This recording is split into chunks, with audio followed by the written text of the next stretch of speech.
Hi there and welcome. I wanted to share with you today a life-changing event that happened for me. And just a disclaimer, nobody died. But it was traumatic for me.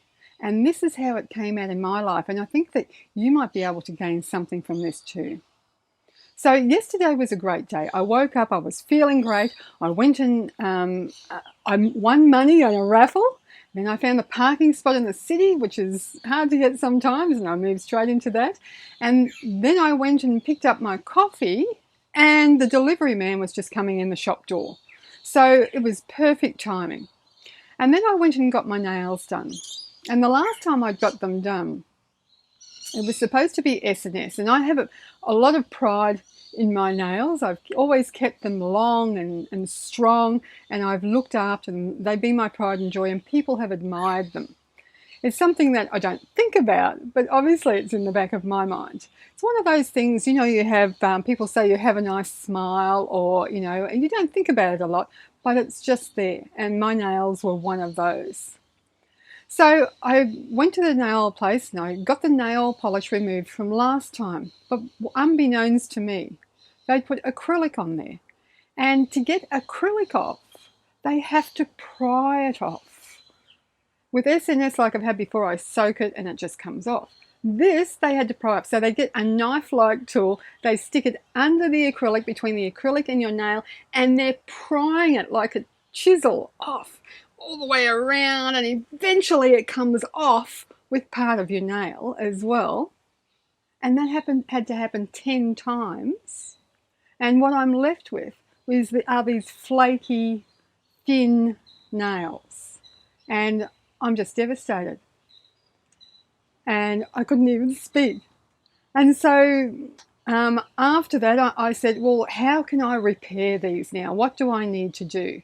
And we did have a bit of a language barrier here, but finally I got across that I'll just put nail polish on it and let them grow out. And I needed some nail polish on it just to make them a little bit harder, because they were too soft even to have daily life with. They would have broken and shredded and goodness knows what else.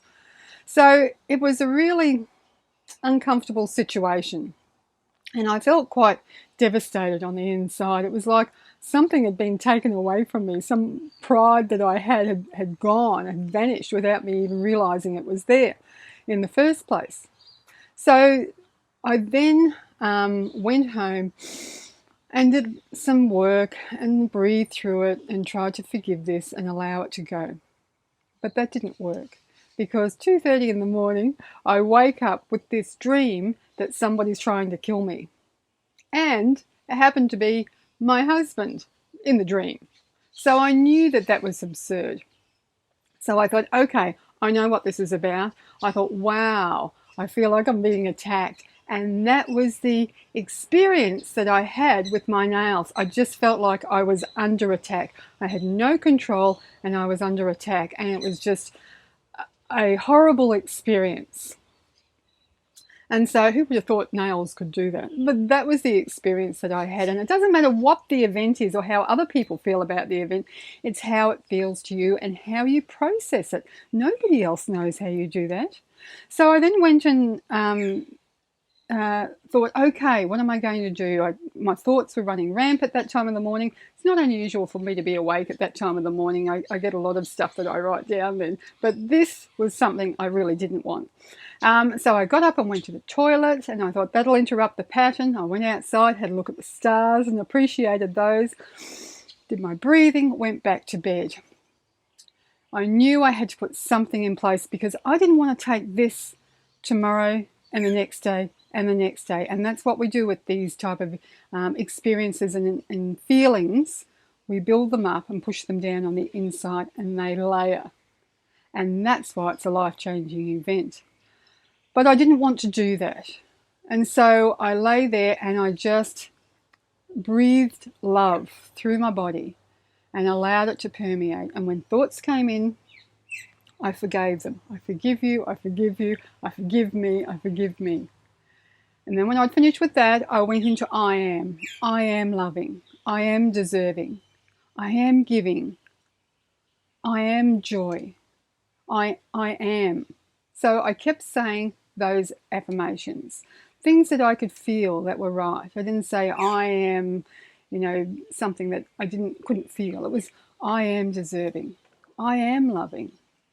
Because this felt an attack. And what my ego was doing, it was coming in to protect me and saying, okay, we're going to put a shield around you. We have this shield that we created when you were young, and we're going to put this around you, and we're going to push things away. We're going to blame people. We're going to feel like we're being attacked. We're going to shut down.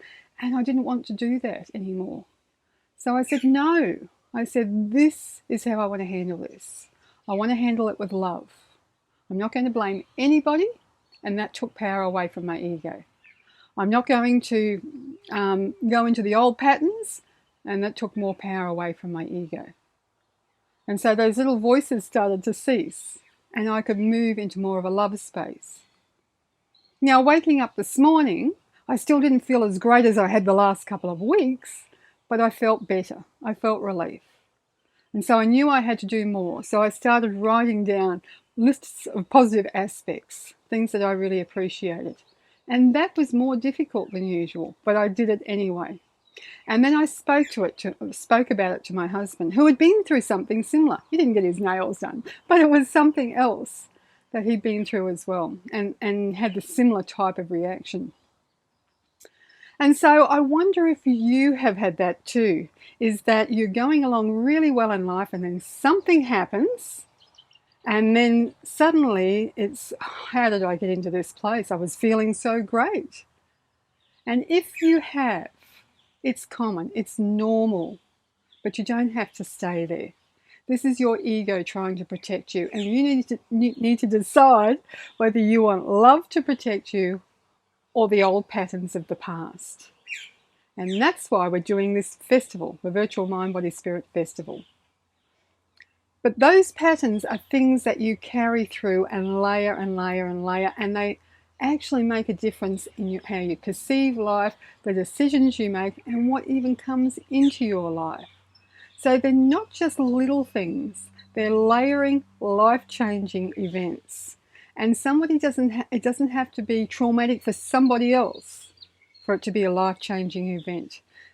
If it's traumatic for you, and I didn't even realize how traumatic it was until I had that dream, and I thought, wow, I feel like I'm being attacked. Oh, I know what that is. Take notice of the signs that come up.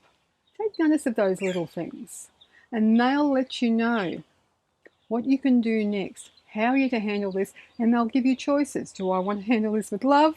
Do I want to give in to the ego and the past patterns? Because chances are that if you give in to the ego and the past patterns, you're only going to get more of the same from the past. It's just logical.